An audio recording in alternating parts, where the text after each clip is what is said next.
else, and obviously all these years where they're going, conservatives don't, the conservatives don't work, this is not going to appeal and all this stuff, and we need to broaden the base. The fact is, the people who are espousing that have actually led us into defeat after defeat after defeat. And they want to exclude the base. It's like they want to, if you're against illegal immigration, we want to exclude you No, out of the no, that's party. right. That's precisely correct. Congressman, insane. Back to the Tea Party thing. Is there a sense yet among the GOP hierarchy and the money people you spoke of that the narrative is being driven by and the momentum is coming from the ground up? Do they know that yet, or are they still dismissive of it? There's a lot of people in the Republican Party who are in, the senior guys who are more moderate, and they distrust any movement they don't control, and they see this as, they see this, the fanatics at the local level. No, this isn't fanatics. These are people who actually, what we're talking about is a widespread understanding that people have that they are, that things are going against their view of what America is all about, and it's widespread, and and as I say, it's not just a group of fanatics. They don't represent, the Tea Parties and all that do not represent a fringe, but these people in the Republican Party who are dismissing them are so out of touch that they don't understand that. They think, well, this is just a fringe element. No, there's a lot of people mad as hell, and they deserve to be.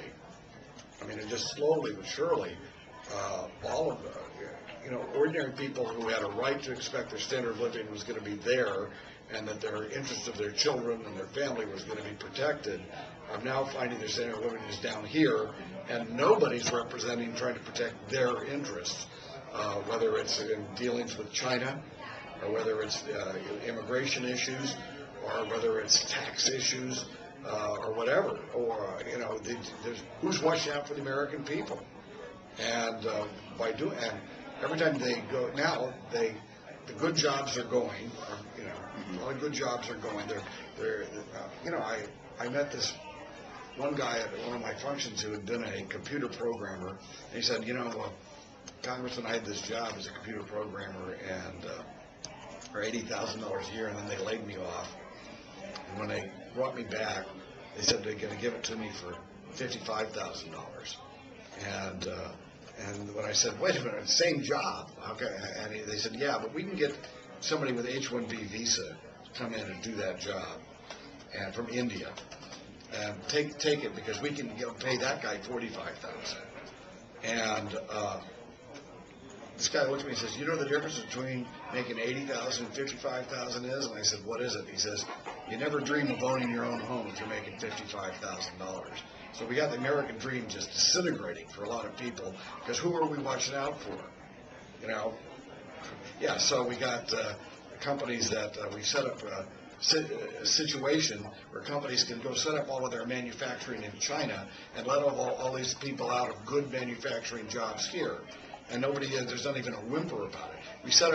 We spend billions of dollars establishing the port system, which I represent, the ports of Long Beach and Los Angeles.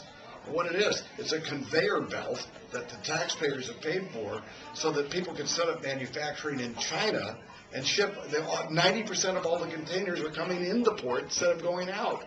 Now, what does that represent? It represents a huge transfer of wealth to China, and that wealth is the wealth that would go to working people here who'd have higher standards of living. We got to care about the ordinary people, or they're not going to care about us. And the people who threw the tea in Boston Harbor were not the rich guys. They weren't. They were the equivalent of longshoremen of the day. And either we're going to get back to the Patriots, or we're going to lose.